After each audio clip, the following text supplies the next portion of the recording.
Namo Bhagavate Vasudevaya.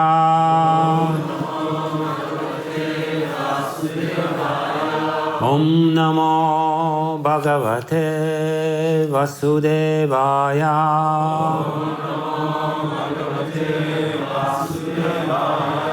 Narayanam Namaskritya Naram Chaiva Narottamam Devim Saraswatim Vyasam Tato Jaya Mudiraye Nashta Prayeshva Bhadrishu Nityam Bhagavata Sevaya Bhagavatyutama Shloke Bhaktir Bhavati Naistiki Yam Pravrajantam Anupetam Apeta Krityam Dvaipayana Virahakatara Juhava Putreti Tan Mayatayo Taravo Binedus Tam Sarva Bhuta Hridayam Munitvanatosmi. So today we're reading Srimad Bhagavatam Mahapurana, Canto 10, Chapter 2, Prayers by the Demigods, text 23 and 24. So I will read 23rd text and then we'll chant together 24th.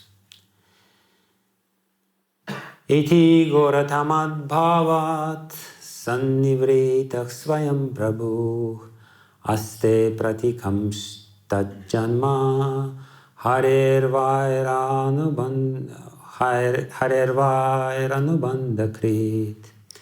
Translation. Shukadeva Goswami said, deliberating in this way, Kamsa, although determined to continue in enmity toward the Supreme Personality of Godhead, refrained from the vicious killing of his sister.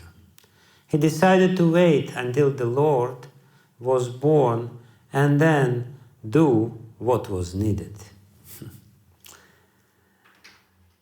Asinah samvisham stishtan. Asinah samvisham stishtan. Bunjanah paryatan mahim. Bunjanah paryatan mahim. Chintayano hrishikesham. Chintayano hrishikesham. Apasyat tanmayan jagat. Apasyat tanmayam jagat. Asinah samvisham stishtan. Bunjanah paryatan mahim. Chintayano hrishikesham. Apasyat tanmayam jagat. Asinah samvisham stishtan. Bunjanah paryatan mahim. Chintayano hrishikesham. Apasyat tanmayam jagat. Asinah, while sitting comfortably in his sitting room or on the throne, Samvishan, or lying in his bed, Tishtan, or staying anywhere, Bunjanaha, while eating, Paryatan, while walking or moving, Mahim, on the ground, Chintayanaha, always inimically thinking of, Hrishikesham, the Supreme Personality of Godhead, the controller of everything. Apashyat, observed, tanmayam, consisting of him, Krishna, and nothing more. Jagat, the entire world. Translation. Purport by His Divine Grace, A.C. Bhakti Vijnana Goswami, Srila Prabhupada ki. While sitting on his throne, or in his sitting room, while lying on his bed, or indeed while situated anywhere, and while eating, sleeping, or walking, Kamsa saw only his enemy, the Supreme Lord, Hrishikesha. In other words, by thinking of his all-pervading enemy, Kamsa became unfavorably Krishna conscious. Purport. Srila Rupa Goswami has described the finest pattern of devotional service as anukulyena Krishna anushilanam, or cultivating Krishna consciousness favorably. Kamsa, of course, was also Krishna conscious, but because he Shri Radha Kukulananda ki jai, Shri Sitaram Lakshman Hanuman ki jai, Shri Gaurnitai ki jai. But because he regarded Krishna as his enemy, even though he was fully absorbed in Krishna consciousness, his Krishna consciousness was not favorable for his existence. Krishna consciousness favorably cultivated makes one completely happy. So much so that a Krishna conscious person does not consider Kaivalya Sukham, or merging into the existence of Krishna, to be a great gain. Kaivalyam narakayate. For a Krishna conscious person, even merging into the existence of Krishna or Brahman, as impersonalists aspire to do, is uncomfortable. Kaivalyam narakayate tridasha purakasha pushpayate. Karmis hanker to be promoted to the heavenly planets, but a Krishna conscious person considers such promotion a will of the wisp, good for nothing. Durdantendriya kala sarpa patali proktata damshrayate. Yogis try to control their senses and thus become happy. But a Krishna conscious person neglects the methods of yoga. He is unconcerned with the greatest of enemies, the senses, which are compared to snakes. For a Krishna conscious person who is cultivating Krishna consciousness favorably, the happiness conceived by the karmis, jnanis and yogis is treated as less than a fig. Kamsa, however, because of cultivating Krishna consciousness in a different way, that is, inimically, was uncomfortable in all the affairs of his life. Whether sitting, sleeping, walking or eating, he was always in danger. This is the difference between a devotee and a non-devotee. A non-devotee or atheist also cultivates God consciousness by trying to avoid God in everything. For example, so-called scientists who want to create life by a combination of chemicals regard the external material elements as supreme. Such scientists do not like the idea that life is a part and parcel of the Supreme Lord. As clearly stated in the Bhagavad Gita, Mamayvamsha Jiva Loke Jiva Buddha, the living entity do not arise from a combination of material elements such as earth, water, air and fire, but are separated portions of the Supreme Personality of Godhead. If one can understand the position of the living entity as a separated portion of the Supreme Personality of Godhead, by studying the nature of the living entity, one can understand the nature of the Supreme Godhead. since the living entity is a fragmental sample of the Godhead, but because atheists are not interested in God consciousness, they try to be happy by cultivating Krishna consciousness in various unfavorable ways. Although Kamsa was always absorbed in thoughts of Hari, the Supreme Personality of Godhead, he was not happy. A devotee, however, whether sitting on the throne or beneath a tree, is always happy. Srila Rupa Goswami resigned from office as a governmental minister to sit beneath a tree, yet he was happy. Tyaktva turna mashesha mandalapati shrenim sada tuchhavat. He did not care for his comfortable position as minister. He was happy even beneath a tree in Vrindavan, favorably serving the Supreme Personality of Godhead. This is the difference between a devotee and a non-devotee. For a non-devotee, the world is full of problems, whereas for a devotee, the entire world is full of happiness. Vishvam purna sukhayate vidhi mahendrishcha kitayate yat karunya kataksha vaibhavavatam tam gauram evastumaha.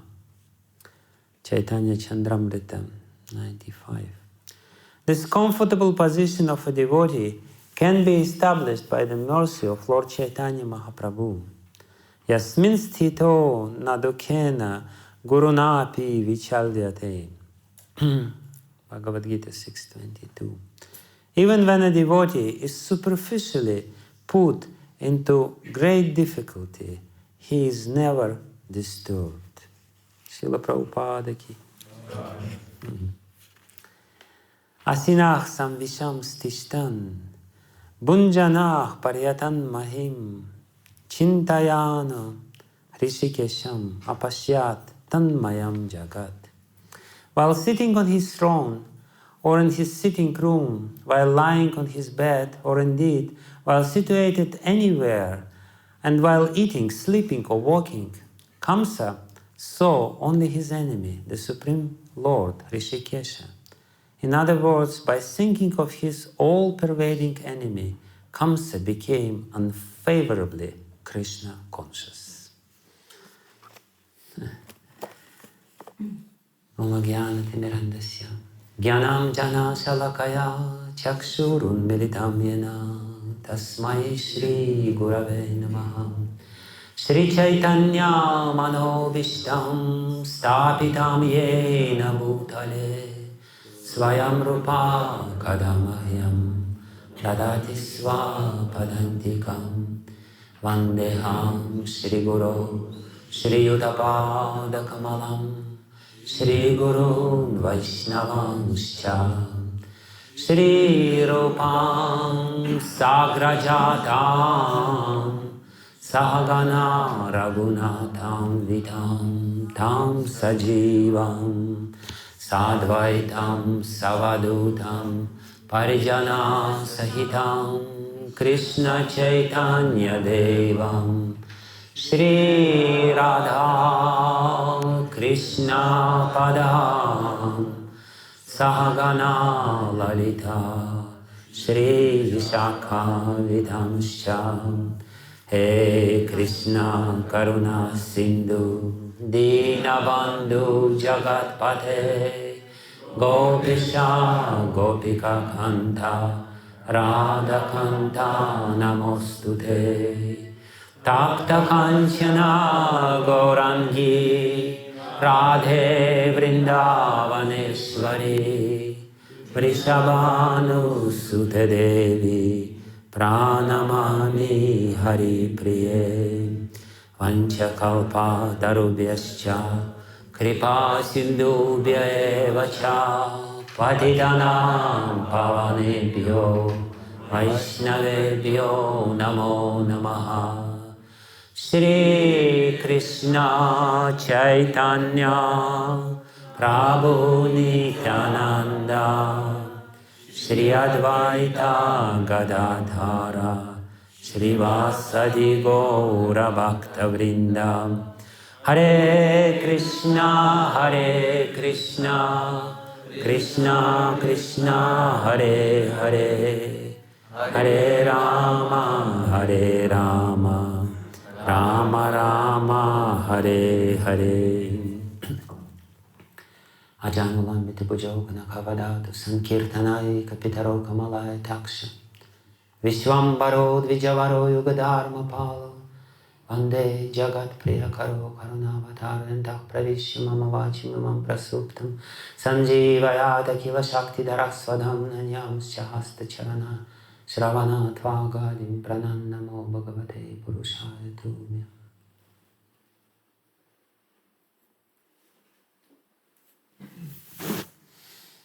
Hare Krishna.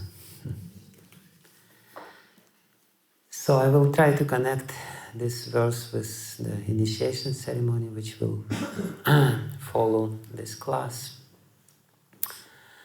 And indeed it's not so difficult to connect one with another, because here Srila Sukadeva Goswami is explaining the perfection of Krishna consciousness. He basically said that King Kamsa has attained the perfectional stage of Krishna consciousness. Nothing less than this, because he specifically says, Apashyat tanmayam jagat. He has seen, in the world, he has only seen Krishna. Whenever he would look, he would only see Krishna. This is the perfection, because even Krishna himself, while describing the perfection, says, Manmana. If you want to explain the essence of Bhagavad Gita, it's just two words. That's these two words, Manmana. The essence, the purpose, the very goal of Bhagavad Gita is only one. Just think about me. That's what Krishna is teaching in so many different ways, and so many different paths of perfections are there for us. But ultimately, the perfectional stage is very simple. We always think about Krishna, and everything reminds us about Krishna. Whenever we look, oh yeah, right, we see the connection with Krishna, and that's exactly the situation of King Kamsa. He would see somebody, it is said that he would start trembling when somebody's name would start with K, because Krishna, he would, he was completely, totally Krishna conscious. And Krishna himself says, Vasudeva Sarvamati Samahatma Sudurlabha. Basically, he says, Mahatma as Kamsa is very rare in this world. Because Vasudeva Sarvamati, he says, this whole world is Vasudeva. As Srila Prabhupada beautifully translates this, he has seen this, his all-pervading enemy. He has seen his all-pervading enemy everywhere. And Tanmaya means that the whole world, Tanmaya Jagat, his whole world is consisting of Krishna. And of course, it's a very amazing good luck of King Kamsa. However, it's not to be imitated by us. Because of different reasons, and the main reason which Srila Prabhupada explains in the purport is that it's not a very pleasurable way to cultivate Krishna consciousness. Somehow or other, it's a little perverted, because the happiness, the natural happiness which flows to you when you are Krishna conscious, which actually makes Krishna consciousness to supersede or to be more preferable than any other ways of spiritual advancement. Like Srila Prabhupada quotes this verse from Chaitanya Chandramrita, where the three ways of advancement in this world is described. And he basically says that why Krishna consciousness is higher than karma, Because the higher destination of karmis is to be in the heavenly planets. Why it is higher than Kaivalya, the highest goal of jnanis? Why it is higher than the goal of yogis to control their senses? Because it's happy. All these goals are achieved automatically through the happy state of mind of somebody who is Krishna conscious. So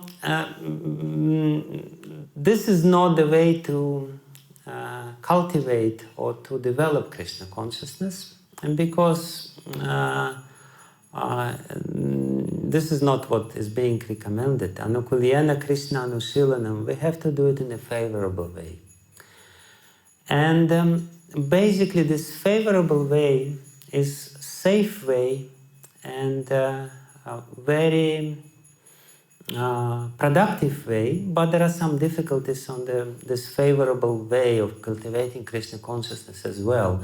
And that's exactly what I will try to concentrate and describe in my class today. In ideal case, if the heart of a person is completely pure, if somebody is totally, completely pure, then as soon as he hears the name of Krishna, or as soon as he hears something about Krishna, immediately his heart, his consciousness develops the natural condition of being attracted to Krishna. Because Krishna is all attractive, we are part and parcel of Krishna, and this attraction is natural. There is nothing unnatural in this. So as soon as we hear Krishna, it is said actually in the first verse, in the second verse of Srimad Bhagavatam. Ishvara, what is it? Sadhya, Hridya, Varudyate. Immediately, Sadhya, Hridya, Varudyate, Sushrushabih. Even if one just desire, not just hears about Krishna, but desire to hear about Krishna, immediately Krishna is locked in his heart. But immediately Srila Vyasadeva, he adds to this. He says, Tat Kshanai, in this very moment when the desire to be connected with Krishna appears, Krishna is there for us. But he says, Kritibi. Kritibi means pure-hearted. If you are pure-hearted, then in a very natural way, you also become Krishna conscious immediately. And before that, he again makes another condition, nirmatsaranam satam. He says, if somebody is sat, if somebody is honest, true person, and at the same time nirmatsaranam, he doesn't have this envy, his heart is not contaminated by this envious sort of feeling, then sadhya hridya varudyate sushrushabis kritivis tatkshana. In the very same moment, Krishna will be there in the heart for you. Actually, in this amazing state, there is another sample of this sort of negative cultivation of Krishna consciousness in Ramayana. And indeed, in Ramanuja Sampradaya, this particular example is also serving as the example of pure Krishna consciousness, or pure Rama consciousness, if you will say, or God consciousness, let's say. It's the example of Marichi. Marichi was a demon, Rakshasa, who flew once to destroy Yagya in the forest, and Vishwamitra Muni took Ram and Lakshman. Marichi was with what? Subahu? Subahu and Marichi, they wanted to destroy Yagya of the sages in this forest, and Ram just took little, not even arrow, just little blade of grass, and somehow or other Subahu was killed immediately, and Marichi, he flew many yojanas, many miles, until he just ended up somewhere in an island. And ever since he became absolutely, completely God conscious. He would describe to Ravana himself, whenever I see some tree, I immediately see the image of Rama. Whenever I would, hear some sound, I think Rama is coming. So, and in Ramanuja Sampradaya, they always say that this is the pure God consciousness, Whatever you will look at, you immediately remember about God. No matter what it is, the connection is firmly established in your consciousness. You are not trying to disconnect anything from God, so you are living in reality and you are totally God conscious and everything is okay with you. But now we are talking about the positive way of cultivating God consciousness, which is recommended by our acharyas, Anukuliyana Krishna Anushilanam. And this positive way of cultivating God consciousness is a very amazing achievement and amazing system, which ultimately can bring us in a very natural way, in a very organic way, to a very elevated state of consciousness. And we have to really understand what's going on and what is supposed to go on during all the stages of spiritual development. What I wanted to speak a little bit about different stages of spiritual development, because the initiation ceremony is nothing but public recognition of somebody achieving certain stage of spiritual development. Actually, if we take Vedic culture, in the Vedic culture, where all these ceremonies, samskaras, would be regularly performed in different stages of life. All these samskaras are nothing but a help, an aid for a person to develop appropriate kind of ego. Because what is samskara? Samskara means that you are recognized as somebody, and it is expected that you will behave in a certain way. Like, for example, if we take modern so-called culture, I don't know how to call it, but for the lack of proper word, we can call it culture. Although it has nothing to do with culture and reality. So, while now, and Prabhupada said, and in fact it is said in the 12th canto of Srimad Bhagavatam, then in Kali Yuga, people will not bother even to have a ceremony to become husband and wife. They will just agree to live together. One may ask, what is the difference? Because the essence, superficially looking, the essence is the same, the same thing is happening. Why the ceremony is there? Why the need is there? But the very important need of the ceremony is that while undergoing this ceremony, you kind of adjust to a new situation. Your identity will be different. Now I'm a married man with appropriate responsibilities, appropriate way of behavior. Whereas if it's not signified, if it's not marked by this special ceremony, then the tendency is there. You will always think, it was better before. Why don't I behave as I was behaving before?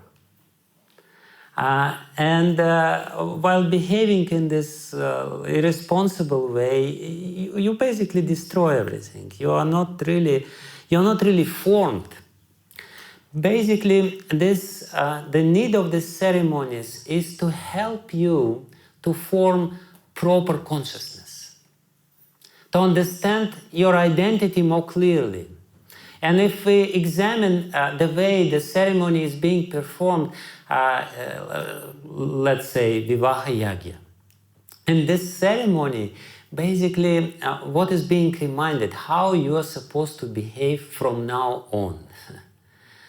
What are the duties, what are the responsibilities, what does it mean that you have new identity now as a married man? Because otherwise, people don't know what it means. And the tendency is to fall back into the previous condition and to behave in a previous way, which is ridiculous, you know, like we can see it in the modern society. People, they behave inappropriately, not according to their real position, not according to their identity. Like also recently, I was in one traditional Indian family, and they had a small child, not so small, you know, he's probably 10 years old or 9 years old, maybe 8 years old. So, and he was playing like children do. And he was doing some mischief, and I asked, Father, why don't you stop him doing this? He said, no, let him play. Next year we will have Upanayana ceremony. After that, he will not be able to do this.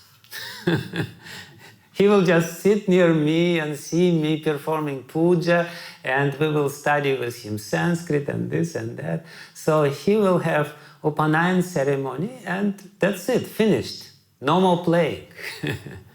No more falling back into the previous state of consciousness. That's it. Already the limit is, the line is drawn. You are, from now on, you're supposed to behave as somebody with certain set of responsibilities, certain set of, certain mindset, you know, it's different.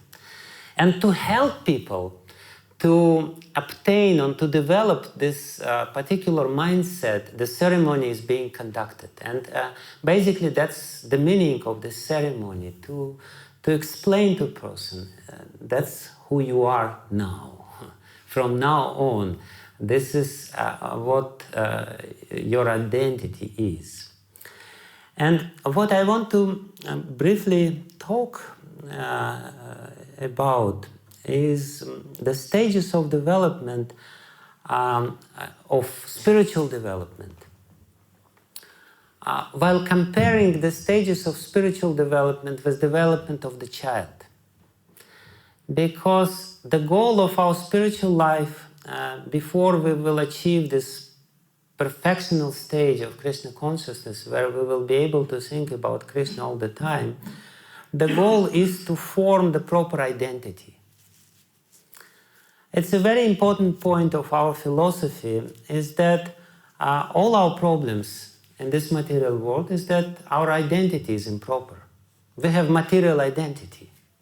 And this material identity means material ego, which we proudly call false ego, because it's really false. Identification with the lump of matter basically forces us, pushes us to behave in an appropriate way, as Prabhupada used to say, you know, I'm the Lord of my survey. I'm the Lord and Master. I'm the enjoyer. Basically, this is two, Prabhupada explains this in the introduction to Bhagavad Gita. He says there are two aspects of ego. One aspect of ego, I am the Lord and Master, and another one, I am the Creator, and another one is I am enjoyer. Enjoyer and Creator, doer, whatever you call it. Well, there is third aspect of ego, Bhoktritva, Kartritva, and Gyatritva. These three agencies, three aspects of any ego. I am the enjoyer, Bhoktritva. I am the doer or creator, the Lord of my survey of everything. This is Kartritva, and Gyatritva. I am the knower. I know. So the false ego means three false things. I am the enjoyer. I am independent enjoyer. Enjoyer of what? Enjoyer the fruits of my actions. I am independent doer. independent creator. I will create, I will be this and I will be that, I will be Steve Jobs, I will be Barack Obama or whatever it is.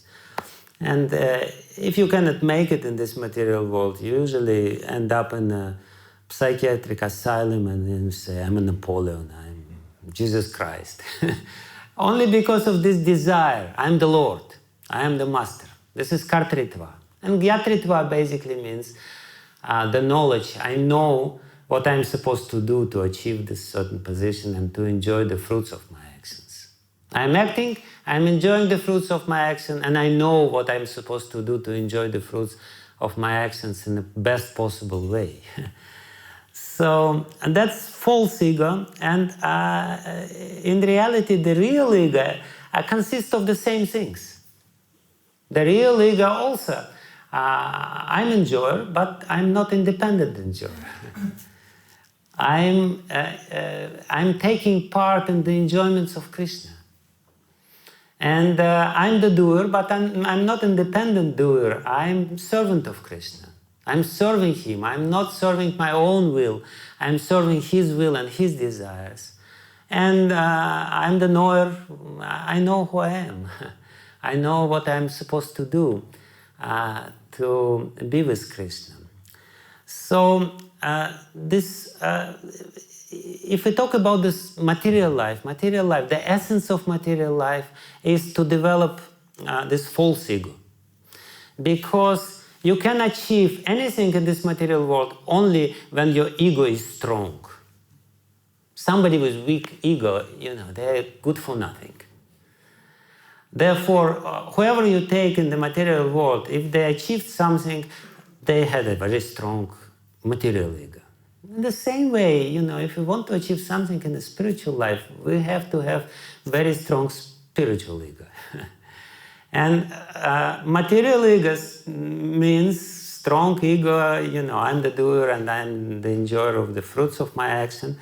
I'm the master and I'm the Lord. And strong spiritual ego, I'm the servant.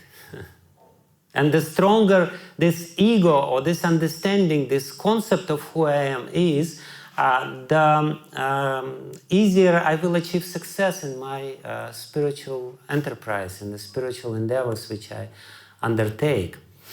And therefore, I think it's extremely important and appropriate and useful to see the spiritual development through the light of material development of material ego. Because the same sort of pattern is there. And you can more clearly recognize every stage of spiritual development while looking at the spiritual development through this lens. And basically, there is plenty of confirmation of this in Vedic literature. Like in the second chapter of the first canto of Bhagavad Gita, where the stages of spiritual development are being described, starting with Shushushosadadanasya Vasudeva Katharuchi, starting from this verse, 17th verse or 16th verse of the second chapter of first canto of Srimad Bhagavatam. The last verse is that Chindante Hridaya Grantish. What is the last stage of development? The knot of the false ego in the heart is being cut off. And basically it means that the false ego is demolished and the proper ego of a servant is established, is firmly established and properly formed. And there are so many other confirmations which you can provide to this concept. So what I suggest to you now, to look into the stages of spiritual development explained by Srila Rupa Goswami in Bhakti Rasamrita Sindhu, Adau Shraddha Tatah Sadhu Sangha Bhajana Kriya Anartha Nivriti Syat Tatah Nishta Tatah Ruchis, and so on and so forth. So look into the stages of spiritual development through this lens of forming spiritual ego. We know that if we take the development, the physical development, so to speak, then there are certain stages with appropriate development of an ego, of a child. First is really babyhood, or how you call it, I don't know. Shishu, when somebody is really a baby. And usually it lasts 1 year, and it ends when the teeth start growing. When somebody is just taking the milk of mother, then the next stage is Kaumara, till the 5 years of age. Then the next age is childhood, Pauganda, till the 10th age, and then from 10th till the 15th year of life, it's Kaishora. So we have 4, and from Kaishora, then Yovana, the next stage, with appropriate development of ego. And if we compare the stage of Shraddha, phase, with babyhood, and if we compare the next stage, which is Sadhu Sangha, with Shri Radha Gokulananda ki jai, Shri Sitaram Lakshman Hanuman ki jai, Shri Gaurnitai ki jai. Next stage, Kaumara, with Sadhu Sangha. Next stage, Bhajana Kriya, with Pauganda, spiritual childhood. And next stage, Anartha Nivriti, with Kaishora, spiritual teenagerhood, or how you call it. So I think there will be very interesting understanding of what is supposed to be done.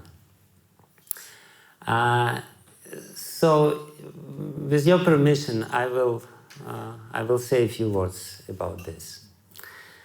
So the first stage is Shraddha, when we develop faith, and Srila Rupa Goswami, Srila Jiva Goswami, he specifically stresses the point. Was it Srila? Yeah, Srila Jiva Goswami. He specifically stresses the point, not just Shraddha phase, Shastriya Shraddha. It should be the faith in scriptures. Faith in scriptures, because, everyone has faith. Krishna himself says, Shraddhamaya yam purusho. Every living being is made of faith. Shraddhamaya. Everyone believes in something. You can believe in Darwin, you can believe in Putin, you can believe in I don't know who else, but everyone believes in somebody or something, or some belief is there. So Shraddha in itself is not a big achievement. In fact, it's not an achievement at all. What is special is spiritual Shraddha, and spiritual Shraddha means Shastriya Shraddha, the faith in Vedic scriptures. And if you compare it with the babyhood, with this first development of a little child, then what is most important in this stage? Certain things. First of all, the complete, total, unconditional acceptance by the mother. Without this, the baby will not develop. So if we are if we have this, idea that somebody should have Shraddha, should develop Shraddha, or be in this stage of spiritual development, then the first thing is that total unconditional acceptance of this particular person. No demand whatsoever. And that's exactly what Srila Prabhupada was doing with his first disciples. Total, complete, unconditional acceptance. Whoever you are, no demands. I will wash plates after you. I will cook for you. I will chant kirtan. I will give you some Shastriya Shraddha. Just be here. Nothing else. And even if you sleep, it's fine. And even if you are a little drunk, no problem, you know. What can you expect from a little baby? You know, you just feed him. And the most important thing is actually the mother's milk in this stage. And mother's milk in our case is the milk of Veda Mata, is the milk of Mother Veda, the scriptures. And what is extremely important is that at this first stage of spiritual development, people, they should get more or less general understanding of Vedas, of what Vedas are all about, the general understanding of the framework of the Vedas, to develop this phase. Rational, very rational, no demands that, you know, surrender to God, otherwise you will burn to hell and, you know, God knows what.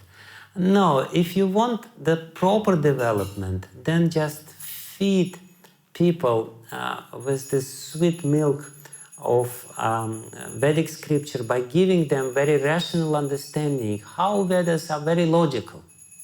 In fact, Vedas are extremely logical. That was my first impression when I first read Bhagavad Gita, even without purpose of Srila Prabhupada. It was a different edition of some esoteric Bhagavad Gita. I thought, my goodness, it's so rational. I don't believe in it, but I probably should consider something. So that's the first thing. And it's very important to give the pure mother's milk and not to mix it with all this, you know, with all this powder milk. Like, you know, I remember in the Soviet Union, in the Soviet days, you know, there was shortage of food products, but for babies there was this, you know, boxes with some, you know, powdered milk, and there was a baby in the on this box, picture of the baby with really red cheeks, you know, which is which is the sign of allergy. So if you give some other food to the baby, then very red cheeks will be developed, which is the sign of allergy. And this allergy, this spiritual allergy, is Srila Jiva Goswami calls it Lokika Shraddha. Lokika Shraddha basically means superstition. You don't have proper faith in the Vedas. And if you don't have the proper faith in the Vedas, you fill up the holes which are there, or, you know, you need to grow, so to speak, and because you don't get the proper nutritions, you fill up the need for your growth by improper things, and basically you develop certain superstitions. If we look at the devotees, in devotee community there are so much superstitions. And basically superstition, it's this childish belief in miracles. You know, yeah, somebody tells, I saw this dream. Oh yeah, you saw this dream, right. Krishna must be God. You know, or whatever. You know, people always talk about miracles and miracles and miracles as if it proves anything. It doesn't prove. It only proves that you're lacking faith. That's what it proves. If you have faith in Vedas, you don't need the crutches of all these different superstitions. So on the first stage, it's very important to develop the general understanding of the Vedic, of the design of Vedas, of the logical development of Vedas, and then and no demand whatsoever. And another important element which has to be developed on this stage is immune system, isn't it? For a baby, it's very important to be fed by the milk of mother, and if he's fed by the milk of mother, then immune system will develop properly. So immune system basically means that your basic doubts are dissipated. or you are equipped with certain arguments against the contrary understandings, contrary concepts. Because otherwise, if your immune system is not there, if you don't have these proper arguments ready in your head to counteract certain, Darwin theory or whatever, you hear something, new discovery, Pithecanthropus, was discovered, and you think, yeah, right, Pithecanthropus. So what am I supposed to do now? Am I coming from Pithecanthropus or from Krishna? And it's not sure what I will choose, most probably. Yeah. So sort of immune system should develop. While we are presenting to people, this initial presentation of the Vedas is very important because we have to really give them pure thing without too much superstitions. I know I'm dealing constantly with all this outreach preachers. And in Russia, there are plenty of outreach preachers. And it's almost epidemics, and they all develop their own techniques to develop faith in people. And my goodness, what kind of techniques are there? Phew. Somebody is, can give this series of lectures about UFO, and then at the end say, chant Hare Krishna and be happy or something like this, while adding so many garbage information. God knows where did he took it from, and so on and so forth. All kinds of techniques are there, but that's not true. We have to give the milk of the mother. With the proper argumentation, proper logic, which is there in the Vedas, and equip them with the proper thing. Then if the Shastriya Shraddha is formed, then the spiritual development will be natural. Otherwise, even devotees, even person, they develop some faith, but they will be sickly spiritual beings. There will always be some sickness because they don't understand what Vedas are all about. So the next stage, unfortunately, my time is running out and I have to come to anartha nivriti stage, which we are talking about now, at least. I very quickly run through other stages, and it's just a sample how this understanding will help you to design the spiritual development, the proper spiritual development of a person.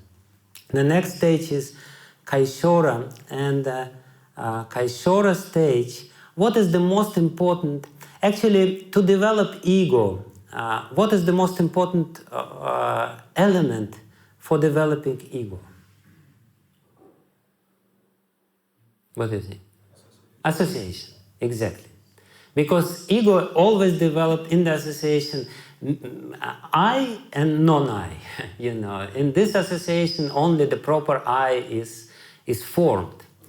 So Kaishora stage, which is compared to, in this analogy with sadhu sangha, the most important association, what? The association with sadhus, with seniors.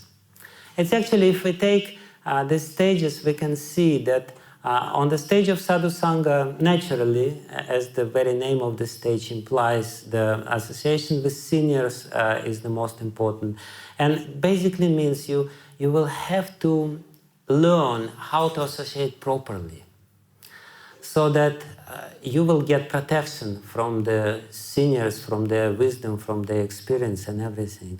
The next stage, Pauganda, when somebody becomes a child, he enters into the childhood. What is the most important relationship in this stage?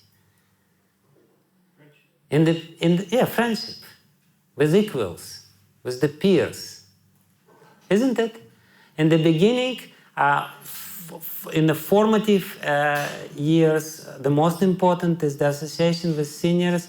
Then the next, on the stage of bhajana kriya, what is most important, and that's explained again and again by Bhakti Vijnana Thakur, by others, that bhajana kriya is not is not the devotional service as such. It's devotional service in the association of devotees. And first and foremost, in the association with equals, when we do something together. So if sadhu sangha, the most important thing is to learn how to respect seniors and to take shelter of the seniors. Then in bhajana kriya, the most important value and the most important skill which you have to learn is how to cooperate with equals, with peers. How to deal with them, how to perform devotional service together, how to interact in a healthy way with the peers. And then Kaishora, when somebody reaches the age of 10, what is the most important at this stage? To accept the responsibility for juniors. At this stage, Krishna is given cows for the pasture to take. The responsibility is the key word. The responsibility for juniors. We know for proper spiritual development, we have to have proper association with seniors, proper association with equals, with peers, and proper association with juniors, taking care of them. So there are certain stages where it has to be implied and very carefully, implemented, so to speak. At one point, you will have to be with the equals, with the peers, and do devotional service together with them. At one point, it's very important for you to take responsibility for the spiritual life of juniors, to become the counselor or whatever it is. And this is the stage of anartha nivriti, because you will never pass this stage properly if you are not helping others. This is a very important tool for our spiritual development, this counseling system or whatever, Bhakti Vriksha system or whatever is there. To take responsibility for the spiritual lives of others is first and foremost help for us to develop properly as a properly formed spiritual adult, so to speak. With a proper spiritual ego. And I would say the first stage, again, my time already passed, so I have to finish now. But what I want to say is that there are certain stages of development of ego, spiritual ego, and the stage of Shraddha is just general faith in Vedic scripture and general understanding what Vedas are all about, the basics of Vedas. The next stage of sadhu sangha, very clear understanding aham brahmasmi should be instilled. I am not this body. That's the aham, or the conception of ego, which should be formed in the first stage of spiritual development. And that's exactly what Srila Prabhupada was doing. As I said, first he was just pampering his little spiritual children and feeding them with the milk. And then he would instill, I am not this body, I am not this body, I am not this body.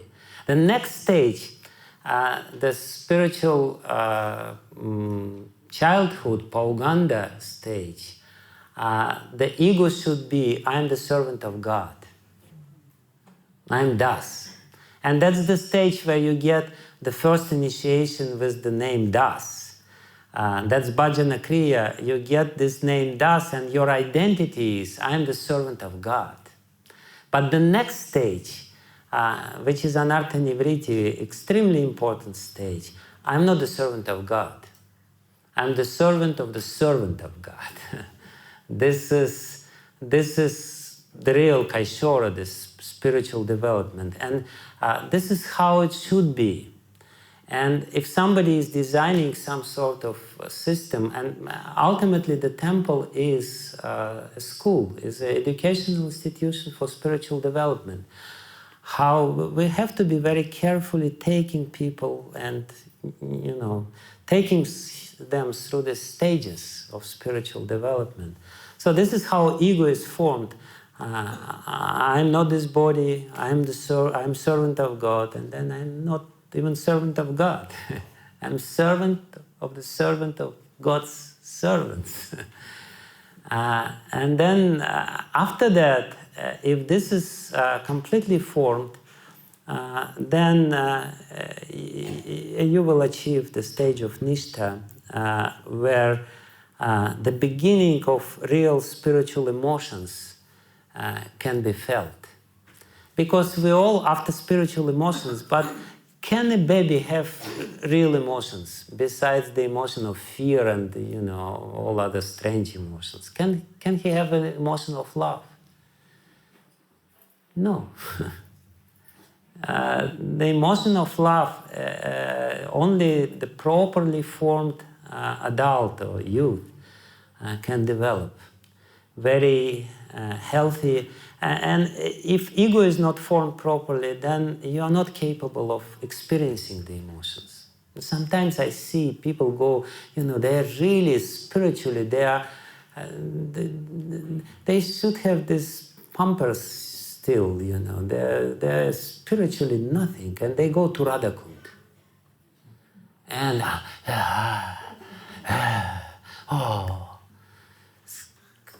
disgusting.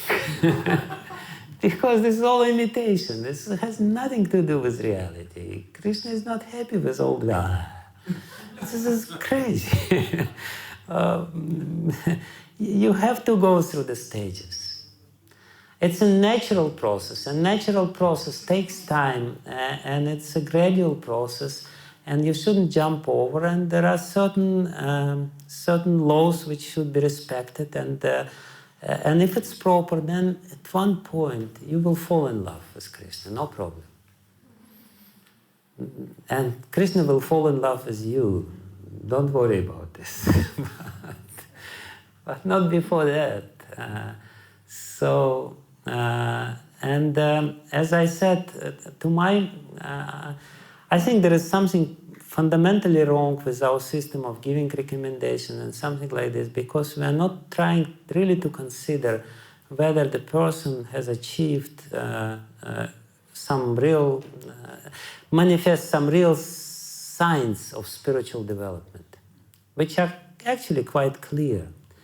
The first initiation, it's not just formality or, so much of this service or that service. This service or that service can be pretense. If you prematurely give him initiation and at the same time and not demand the proper thing, the ability to associate productively with equals, you give him the first initiation, it will be disaster in his spiritual life. The most important stage which we are dealing with now is second initiation. And second initiation in this, it's basically the stage where the awareness should grow. Because only by the means of awareness, inner awareness, doing everything in a very conscious way, with growing awareness, one can get rid of all the anarthas which are there in the heart. So I'm very happy that two devotees are getting second initiation. I hope they're ready for this. I hope they are already reached the stage when they're ready to develop. Of course they are ready because they're already taking care of other people and helping others to develop spiritually, which is very important. And they definitely grown up enough spiritually to develop awareness of what is going on in their hearts and to understand where the anarthas are and what are the useful part of their understanding. Anyways, I have to finish now. Thank you very much.